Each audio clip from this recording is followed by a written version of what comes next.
mengatasi keterbelakangan, kemiskinan, dan juga sebagai bangsa yang kerap kali dilanda bencana dan musibah seperti tayangan yang kita saksikan tadi.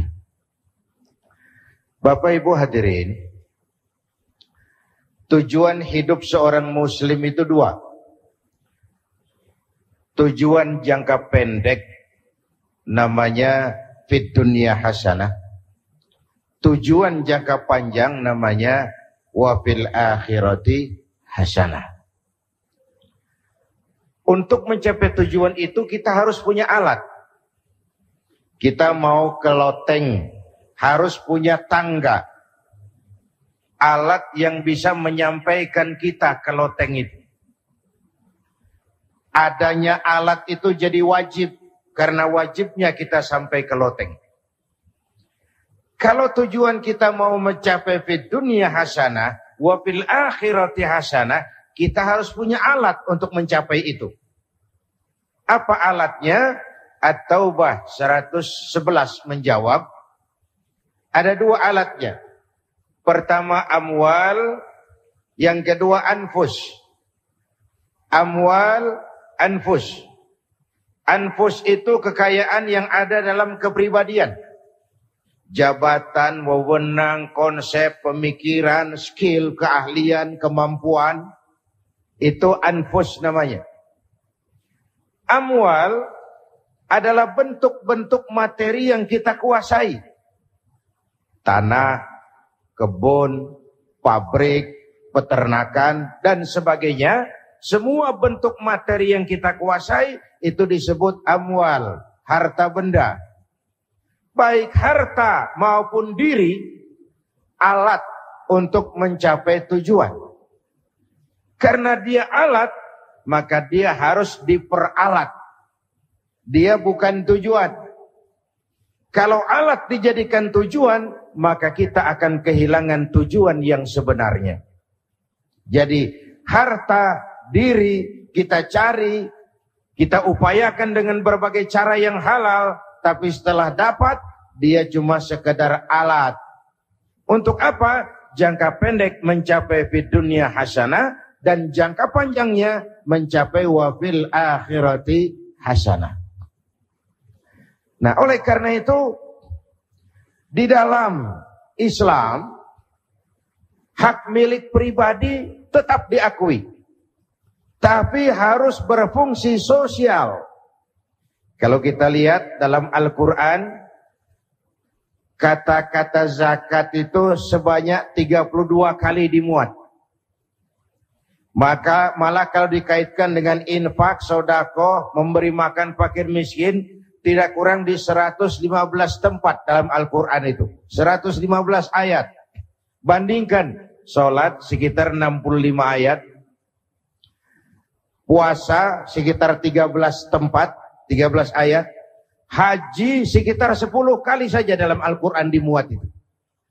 Ini artinya kesalehan sosial tidak kalah nilainya dengan ibadah dalam bentuk kesalehan pribadi. Haji 10 kali dimuat. Puasa 13 kali. Sholat dalam berbagai bentuk kata sekitar 65 kali. Tapi zakat, infak, sedekah, kepedulian, memberi makan fakir miskin, tidak kurang sekitar 115 ayat bercerita tentang itu. Jadi, kalau begitu, kesalehan sosial tidak kalah pentingnya dengan kesalehan pribadi. Kan kadang-kadang ada orang saleh pribadi tapi tidak saleh sosial. Sholatnya bagus, sujudnya benar, tetangganya sebelah kelaparan, cicing wae pura-pura tenyaho. Itu kesalehan pribadi tidak berdampak pada kesalehan sosial. Boleh jadi kita yang 4-5 kali haji ke Mekah terganjal masuk surga karena di sebelah rumah kita ada yatim piatu merintih kelaparan, kita tahu kita mampu dan kita diam saja. Kesalehan pribadi yang tidak diterjemahkan ke dalam kesalehan sosial. Kurangnya kepekaan kita itu. terhadap saudara-saudara kita yang sedang terkena musibah dan sebagainya dan sebagainya. Inilah perlunya mengangkat kesalehan pribadi menjadi kesalehan sosial. Dan itu bagian dari terjemahan ibadah-ibadah yang membentuk pribadi tadi. Sehingga ada kepekaan, ada empati, ada keinginan berbagi, ada keinginan untuk berbuat. Wallahu fi aunil abdi madamal abdu fi auni akhi.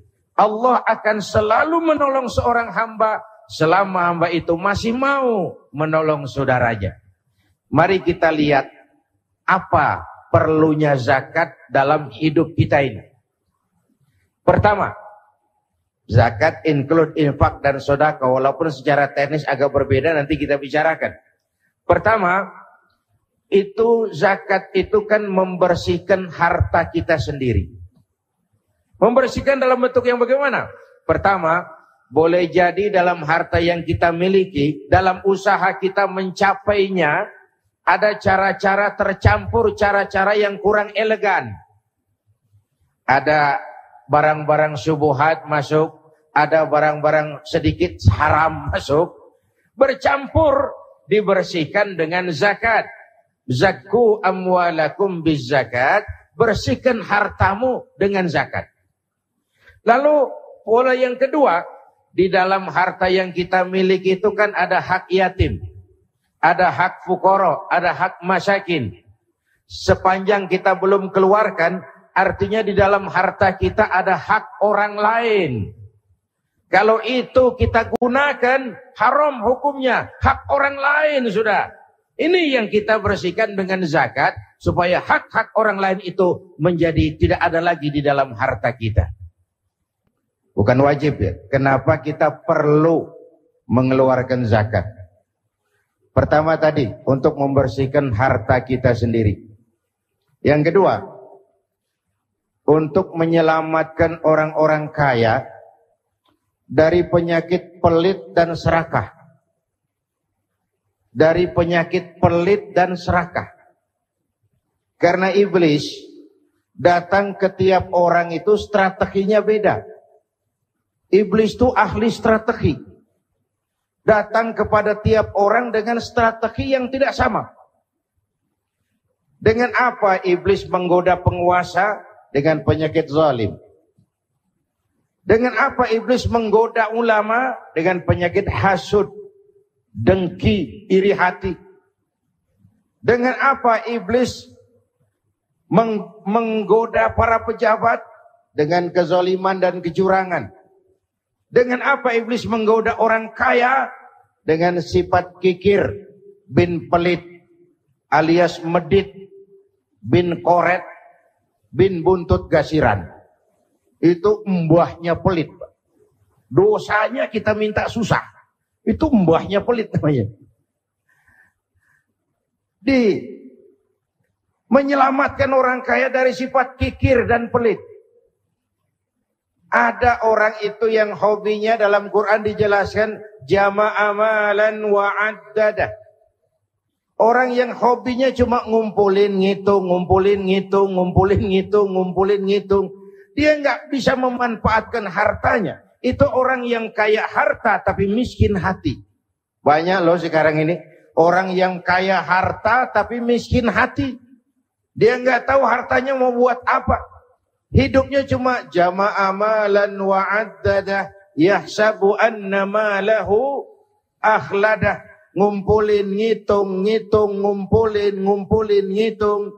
Dia pikir itu bisa membuat dia kekal di dunia ini. Dia sendiri nggak bisa merasakan manfaatnya. Ini gejala manusia hedonis. Ngumpulin, ngitung, ngitung, ngumpulin. Kadang dia sendiri nggak merasakan manfaat dari hartanya itu. Maka orang pelit jauh dari Allah, jauh dari manusia, dan jauh dari surga. Nah, saya sering bilang, segala sesuatu di dunia ini kan tergantung latihannya. Bu, tergantung latihannya. Pak, mau bisa tinju, latihan tinju. Mau bisa nyanyi, latihan nyanyi.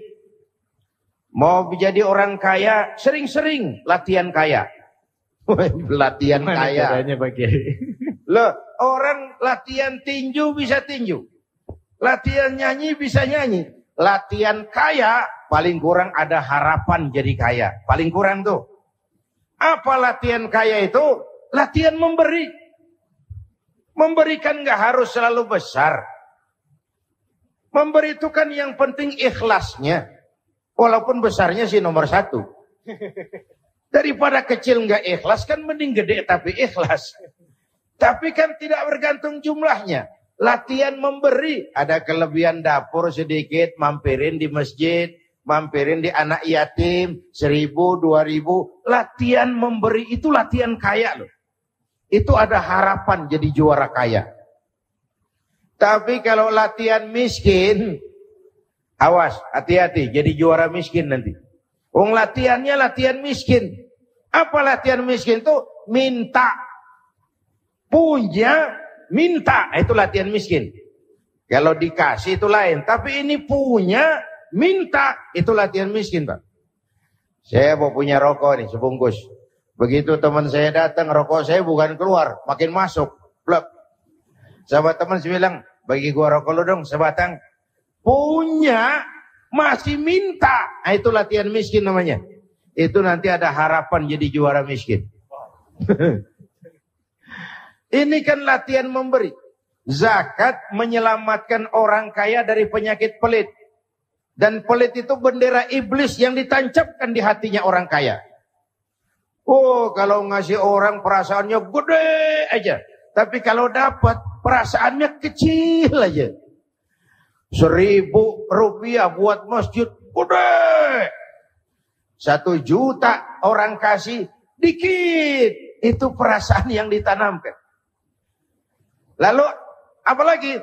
Menyelamatkan juga orang kaya dari penyakit tamak. Penyakit tamak nih, penyakit monyet. Monyet tuh coba lihat monyet. Kasih pisang, makan. Penuh mulutnya nih. Lemparin lagi pisang, tangannya megang. Lemparin lagi, kakinya nyekel. Mulut penuh, tangan megang, kaki megang. Teman sebelahnya dikasih, masih dirampas juga tuh. Monyet. Tamak bin rakus alias serakah. Kan mental-mental begini yang menyebabkan pembangunan tidak berjalan merata nih. Yang kaya makin kaya, yang miskin makin nyungsep. Gunung ditimbun, sumur digali. Gunung udah tinggi, masih diuruk. Sumur udah dalam, digali terus. Orang kecil modalin orang gede. Itu bisnis zaman sekarang.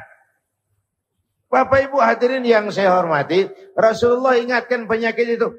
Lau anna libni Adam wadiyani min zahabin labtagha lahuma thalisan. Kalau manusia punya 2 ladang yang isinya emas, puaskah manusia? Nehi. Kata Sahrukan, nehi. Nggak bakal. Mereka pasti bakal cari ladang emas ketiga.